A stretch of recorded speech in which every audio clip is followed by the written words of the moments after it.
Hello, I'm Brett Weighill, and this is Climate Action Figures.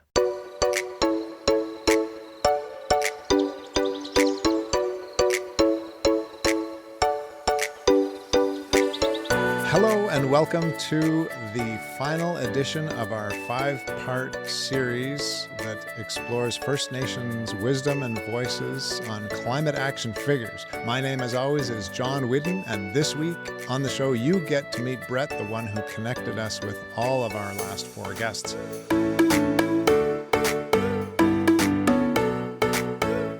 But first, this week's Quick Fix. For this week's Quick Fix, we are going back to last season when Twyla sent us in this I Love My Planet boxed set of cards. Thanks very much, Twyla. And today we're looking at one that says, Be Food Smart. It says, did you know that 1 in 5 bags that we take home from the grocery store ends up in a landfill? To see how much food you waste and to find ways to avoid it, keep a diary for a week and record all the food wasted in your house. Sounds like a good idea. Thanks for that, Twyla. And welcome, Brett. Hello, how's it going, John?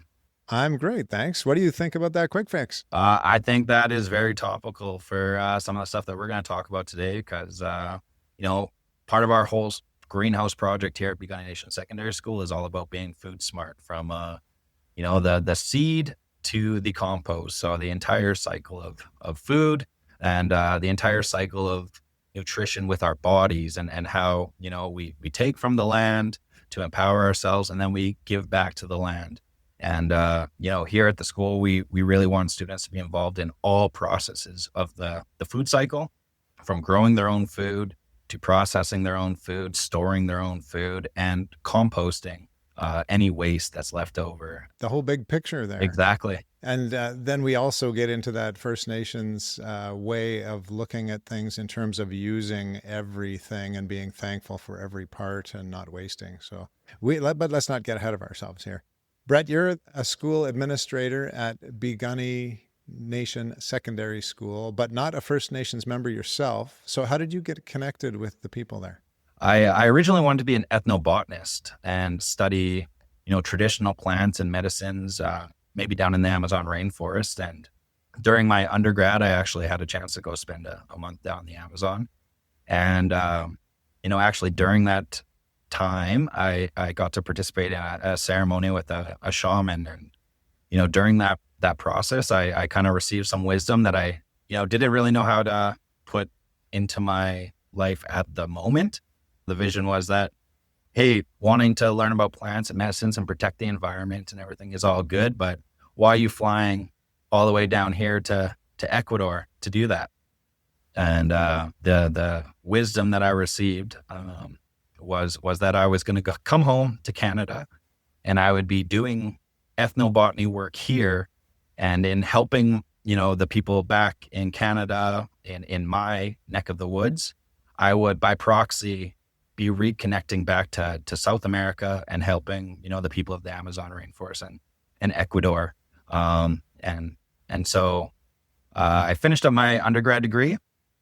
Just before you go into that, I have to ask if you connected with First Nations people in South America as well. Yeah, I did. So we were working with local tribes there, building bathhouses, washing houses out on their traditional territory, and then doing an exchange of knowledge. So they were teaching us about their land, their language, their culture, and then we were helping teach students English and providing, some infrastructure for their community to stay, healthy and safe in their relationship with water and waste. So it was an excellent month. Yeah.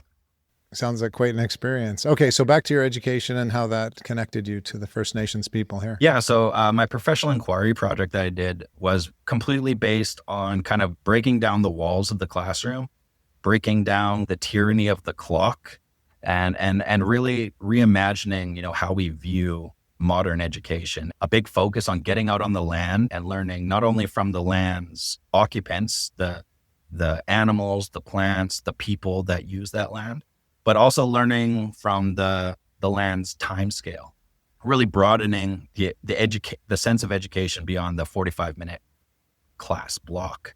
And as I gave that presentation, there were some people from Piikani in the room who were doing some recruiting.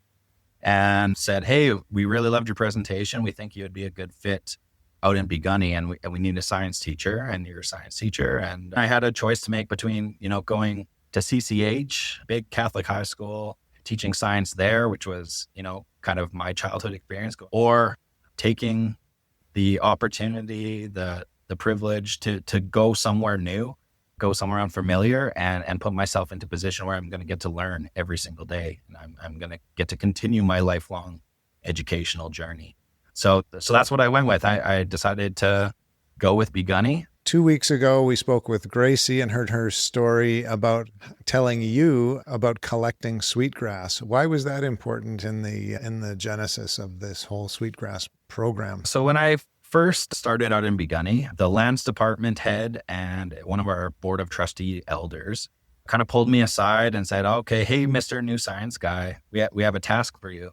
We want a science program that, allows Piikani students to participate in all the highest levels of scientific research, science fairs, science competitions, research conferences, workshops, publishing, really taking a high level approach to science without departing from Piikani language and culture. So what they really tasked me was, how can we do science in a Blackfoot way? How can we do science in specifically a Piikani way? How can we use science in order to protect our language and culture? And we had an abandoned greenhouse that hadn't been used. So it was, let's get this greenhouse going as a space where we can intersect and weave science and Piikani traditional knowledge. And my first thought, is like, okay, let's plant some rows of vegetables. Let's get some food going for a food program. This will be easy. But as the project progressed, I realized that I was, kind of falling back onto a European way of looking at the problem and a European way of solving the problem. And as I started listening to the elders and specifically our students too, Gracie, who is very involved culturally, her and her family go out and harvest sweetgrass for ceremonies and braid it and bless it. And, hearing from them that the traditional medicines are becoming harder and harder to find here in the community, and that is the most important cultural element for them when they're going on the land is these specific culturally important plants, rather than just any plant, rather than just finding the best carbon sequestering tree and planting it. It was, what is the most important plant? And so our project shifted to focusing on sweetgrass, mint, tobacco, all of these traditional plants that were harvested in the area but are becoming increasingly hard to find.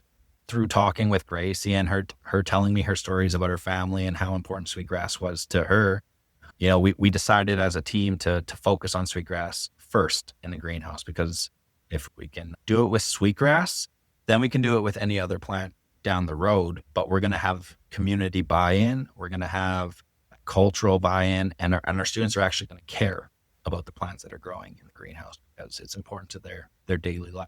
So you're starting with sweetgrass, you're going to move on to tobacco, mint, other things, but you're also looking at the carbon sequestration value of each of these. Is that right? One of the goals of the project was to produce scientific research and actually get a publication that Piikani Nation had authorship and copyright of. So really it's also pushing the envelope on that nation to nation collaboration when it comes to environmental research, rather than having external researchers come in with a plan that was developed off reserve, with goals that are developed off reserve, and coming and trying to make it fit in this ecosystem. Our goal was to do a science research collaboration led by the nation from the ground up. We kind of have an economic approach to our environmental issues. So we create a market for carbon, and the goal is to use monetary incentives to lead people to environmental action or initiatives. I'm just going to stop you there. That's a really important point, I think, because the only time we come up with great solutions to the environmental issues we face these days is when they have economic benefit to us. How is that different than the First Nations way of viewing things? Well, so the name of our project, which was granted to us by Elder William Bigbull, Supipolmaksin. And so Supipolmaksin means transferring back to the earth in a spirit of reciprocity. And it's kind of the Piikani traditional view of planting or laying seeds into the ground. A lot of people talk that traditionally Blackfoot people didn't garden or didn't farm or didn't do agriculture. And that kind of neglects a lot of the traditional medicine harvesting that was very central to the Piikani people. There is a relationship with the plants of the land. It wasn't just the bison, but also, there is a long history of neighboring tribes sharing information around seeds, around cultivation of important plants as a way to not only build inter-community relations, but also just survive when times get very hard. Now, Thomas has told us about how humble and small the program was at the beginning. Mike has spoken a bit about where it's sitting at now. When you look back at the program, where it's come from, where it is now, where it's going to, what are the great successes in your view? The biggest success, and I've heard Thomas express this, is just that the project has been sustainable and ongoing year over year over year. So it originally came as an idea in 2019. 2020, we started, our plans of getting the greenhouse going. Then we were planting the sweetgrass in 2021. 2022, we did the research harvest with Agriculture Agri-Foods Canada. Our paper was recently published this year. Last year, we expanded from sweetgrass into mint and tobacco, which we now have in the garden. Plus, we're also growing tomatoes, peas, just lots of nice pickable vegetables that when the kids are out there interacting with the plants, they can have a quick and easy little snack and learn exactly where our food comes from. But the fact that the program's just going year over year is probably one of the biggest successes. And, Thomas, when we first started, he was, oh, okay, yeah, we're going to grow sweetgrass. Whoop-de-doo. I know this. Projects never last long, and somebody will get bored, or this project will fail. And just getting to see him over 5 years from grade 7 to grade 12 involved in the project, it's succeeding. We're going to conferences, and other schools are wanting to hear from our students. Different, media and podcasts like yourself are wanting to talk to our students and hear about their experience. And the students start to realize that, okay, maybe there is something valuable here about my cultures, because they're in it every day. They live on the reserve. There's smudges every day. To them, it's regular. So they're like, why would anybody care that we are growing sweetgrass, or like sweetgrass can help the environment? Why would anybody off reserve even care about that? And as we got to take our kids to these different environmental conferences put on by Inside Education or CPAWS or the Canadian Rockies Youth Network, the kids started to see that they could be leaders in this industry, that people wanted to hear their voice, that people wanted to see their solutions, that, them planting sweetgrass wasn't just some whoop-de-doo little thing. It was actually an inspiring, innovative solution that other people could replicate. We received the Clean 50 Top Sustainability Project of the Year, beating out projects all across Canada for that same reason, because it was something that's inspiring, innovative, but most important, it's repeatable. We can replicate this in different places. Any school, can put into practice a traditional medicines gardening program.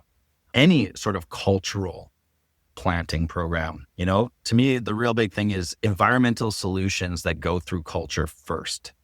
We're not just putting that culture or the First Nations perspective as a tag onto our initiatives, but that we're actually developing them through a First Nations involvement and the First Nations lens from the ground level, that the communities are taking a leadership role in these initiatives on their lands and on their traditional territories that extend beyond the reserve right now. Right. It's not just a checkbox that we lay over top to say we've done this. Yeah. Congratulations on all those successes, and especially on your publication of the research. That's a pretty important milestone to reach. Yeah, you guys can find it in Frontiers in Microbiology. If you search sweetgrass, Frontiers in Microbiology, you'll see our paper, which gives the carbon profile of sweetgrass and the carbon interactions between the soil, the atmosphere, and the different components of the plant's anatomy. So we will try to put that in the show notes. I'm also going to include in the show notes an article, a great article from the Narwhal on what's going on there. Another one from Resilience Institute, several global stories. And there's a YouTube video that I really recommend people watch that gives you a good sense of what the program's about. We'll put all those in the show notes so you can So you can peruse those at your leisure. Now, when we talked with MJ last week, in the last few minutes, he said that he's concerned about Blackfoot culture loss, soil degradation, extinction of species. I was just thinking, this young man is wise beyond his years. Can you tell us a little bit more about him and his involvement? Yeah, certainly. So MJ is one of the youngest members of our outdoor land-based greenhouse team. So he's in grade 8 right now. Well, Thomas started the program when he was in grade 7, graduated. He's now in university. Gracie is kind of in the middle, coming up, and she's really engaged in the cultural aspects of things and really connecting us to that, feminine relation with Sweetgrass. And then MJ is just a young man that has so much experience of living off the land and learning from his elders, learning from his aunts and uncles. He goes out hunting with his family. We recently had a buffalo harvest here at the school, and MJ was the leading all of the junior high and high school students through it, and tagging right beside his grandma and his aunt as they were explaining how each part of the buffalo was used, and he was just absorbing it all, because I think he deeply, deeply cares about a relationship with the land. And that was another one of the successes with the school is providing another avenue for students to have success academically. Kids like MJ learn through these hands-on experiences and these stories and these narratives, and working on the Sweetgrass project, watching your plants grow, harvest, return to the land year over year over year. Someone like MJ really extracts the wisdom from those kind of long periods, and he really buys in that this land here, it is going to be his responsibility one day, and that's something that we try and impart on our students by giving them the responsibility of that entire food cycle, the entire cycle of the medicine growth and harvesting, and revitalizing and returning it back to the traditional harvest sites. I think he gets that long-term view, and it's because he has a relationship with the land that was fostered by his parents who are connected to the culture. And environmentalism isn't just about creating a habitat that's healthy and free of humans. It's about creating the habitats and landscapes that allow humans and their culture and their language to thrive.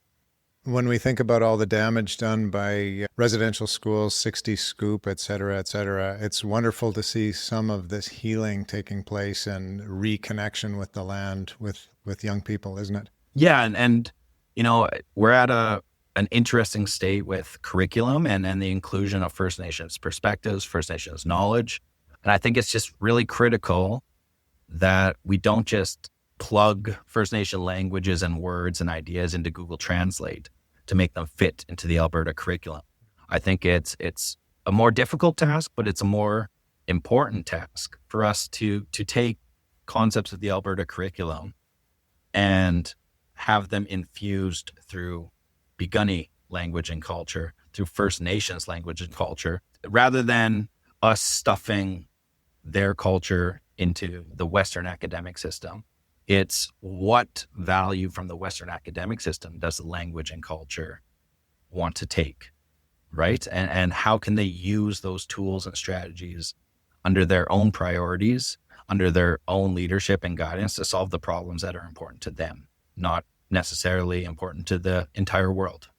I'm reminded of something you said before we started the formal interview, and it really struck me. You said, and I'll just set this up by saying, someone asked me the other day about the term settler, so I'll define that in case anybody is not totally clear. A settler meaning someone who's not First Nations, who arrived in North America at some point as a settler from Europe, typically. Would you agree with that definition? Oh, yeah. You said Indigenous ways are a mirror to help us see the settler bias in us. Tell us a little more about that statement. Well, I would say right now in modern times, it's almost as if, the political axis is situated as settler ways of knowing and Indigenous ways of knowing. And if you are a settler, that wants to be an ally and work on these things, a lot of times we just say, oh, if I'm opposed to settler ideology. Well, therefore, I must be aligned with Indigenous philosophy. But as a settler, there are settlers who are across all stripes of the political spectrum. Settlers can be progressive, they can be liberal, they can be conservative, they can be anarchist, communist, socialist. I think that when we actually authentically confront Indigenous ways of knowing and we try to engage with them authentically and earnestly, what happens is the settler biases that we maybe think that we are clear of, because you say, oh, I'm liberal, I'm on this side of the fence, so obviously I don't have any of those conservative colonial biases, right? Or, well, I'm conservative, so I don't have any of those liberal state centralized authority biases. To me, the First Nations perspective allows us to reflect on, our own stereotypes and prejudice that we may have consciously tried to pause, but are still deeply embedded in the way that we think. And you mentioned earlier about economic solutions to environmental problems.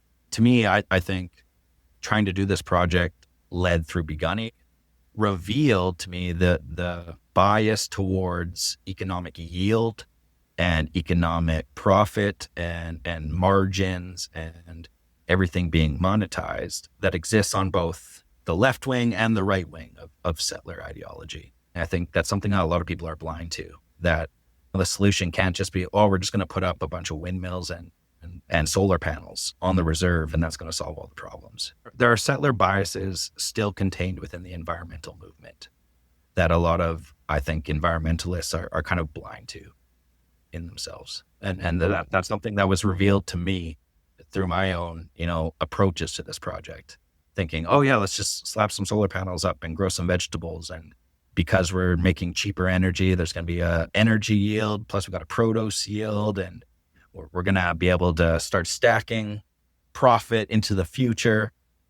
But by thinking that way, we were starting our project off completely on the wrong foot, heading down the wrong direction. So we had to completely rewind back those environmental solution biases and look at the project through a completely different lens, which is what led us to the traditional medicines like Sweetgrass. Biases are so difficult for us to perceive, figure out, untangle, disentangle. Yeah, and in the Western view, especially the scientific view, is we have a belief that you can pause them, that you can, separate out and then just be objective. Right. I'm clear of that now. Yeah, and I don't think that's necessarily possible. I think you should contend with your biases, and they need to be brought forward, but you don't put them on pause to ignore them. You put them on pause to examine them and to really contend with them and how they are matching up with the reality you see on the ground. Recognize them and wrestle with them, yes. Perhaps, right? Yes. As best we can. Yeah. How can settlers, in your view, best learn about First Nations culture and traditions and gain some wisdom from their way of seeing the world? I definitely avoid, pan-indigeneity assumptions. So the idea, I learned something from this tribe over here, therefore I can apply it to these tribes here, or I did some work with this tribe over here, so obviously this will be accepted with this other clan over here. Every single community and every single individual within every community is unique and individual and has their own perspective and their own value. And the best way to gain knowledge is to enter into an authentic relationship of reciprocity, of friendship, kinship, responsibility showing up. To me, it's not something that you can just fly in and extract information. So you really need to just commit part of your lifestyle and part of your perspective to this avenue of Canadian living. We need to see that, we are all treaty people. Even though we weren't there to sign that treaty, we are still bound by the obligations that were laid out on, because it was signed on our behalf by the Queen. We're not bystanders. Being an ally, it's not a badge that you wear. You did this one thing, so now you're an ally for good, right? It's something that you decide and enact and have to do every day. And it's something you're going to fail at. You're going to make mistakes. But I think really having the confidence to make those mistakes and keep moving forward is in an authentic relationship is key. You got to embrace the discomfort. You got to embrace, being wrong or being mistaken. And over many years, you'll get a glimpse into a different perspective. Right. And if folks out there are looking for ways to connect, we've had in previous seasons talked with people about First Nations friendship centers. There are always events going on around communities. Often you can connect into those through your local First Nations Friendship Center or society. Also, I'll just give a little plug to an annual event that you have attended. I just attended for the first time this year. I'm wearing my shirt for it to remind me to plug it. That's the Piikani Ecosphere Protection Association. Thank you. They put on a summit every year in June, and it was a wonderful event in terms of experiencing First Nations wisdom and getting to just be there and continue the voyage, trying to get a little closer to understanding and meshing our worldviews. Yeah, and I think a lot of settlers are a bit insecure. They're worried and nervous, that they won't be welcomed. But in my experience, if you're coming with an earnest desire to learn and enter into a relationship, the communities are incredibly welcoming to the point that you start to feel like family. I'll definitely agree with that because I felt very welcome there, and I can't imagine a settler not being welcome there if they have some kind of an open mind as they come in. So another possibility for you. You can look that up next June. We could talk all day. This has been so fascinating and enlightening, but we need to wrap things up. And before we do that, tell us what your climate action is that you've chose for us today, Brett. Oh, my climate action, planting seeds. That's it. I try and plant thousands of plants every year, whether that's at my own home garden, whether that's here out on the reserve in our tree planting initiatives, whether it's just guerrilla wildflower seeding in random places. To me, it's the adage, planting a tree from whose shade you'll never enjoy, it is the one true thing that we can do for environmental action. So to me, it's all about looking forward and kind of the slogan that revealed itself to me throughout this whole project is that youth are the number one renewable resource, and focusing on their education and their schooling is the key to us having a climate future. We got to plant those seeds, whether those are figurative or literal, just planting seeds. Final question for you, Brett. What gives you hope? It's going to be a similar answer. The youth. Getting to see all of these different students at these environmental conferences, hearing their passion, seeing the eco action projects that they're coming up on their own, leading within their schools, and not waiting for the adults of the room to give them permission. That gives me hope. And even seeing them, that they're aware, they're wrestling with climate anxiety. They're wrestling with the feeling like this is all on them. Why even try? Climate nihilism. But they're going to battle with it, and they're accepting the torch. And the youth of the world give me optimism because I get to see them and hang out with them every day here in the school. And it's a lot of potential and promise coming up in the world. I'm just glad I get to help be a part of it and see it grow. Well, and we've heard those voices from the youngest, MJ, all the way up to the teacher to whom you have trusted this program. That must have been difficult for you to hand that baby off to Mike, but you say he's doing a great job. Mike's doing a great job, and I'm so excited to hand it off. And, to me, that's part of being real about it being Piikani-led and Indigenous-led. If I protected it and held that project as if it was mine, I would be betraying what we set out to do in the beginning. So Mike has done a great job taking that project on, doing the composting program with the students, growing our sweetgrass, growing our mint, growing our tobacco, connecting the students with elders so that they can get the ceremonial protocols to properly do this. Yeah, it's been wonderful. I can't say enough how grateful I am to have Mike and to have our students here in Piikani. Yeah, and to hear those voices, also, of course, Thomas and Gracie. Thank you so much for connecting us with those young people in this Piikani series. I can't wait to see them. And thank you so much for joining us, taking time out. Someone's knocking on the door, we've heard, so you need to get going. But thanks so much for taking time to join us. Thank you. And thank you, devoted audience member. And I'm going to challenge you, in the name of reconciliation, to think of someone you think would enjoy and or benefit from this First Nations wisdom that we've been hearing for the last 4 and now 5 weeks. Send them a link to one or all of these episodes, and maybe they can get some good out of this as well. We will be back again next week, same time, same place, to hear from another climate action figure. Until then, Go figures. This has been Climate Action Figures. Our show is produced and hosted by John Whidden. Our creative consultant is Kayla McIntosh. Our theme song is Hawaii Vacation by Tavari.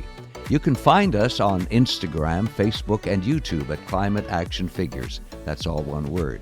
And if you have any other questions or comments that arose from this or any episode, feel free to reach out to us at climateactionfigures@gmail.com. And thank you for listening. We'll be back next week with another Climate Action Figure.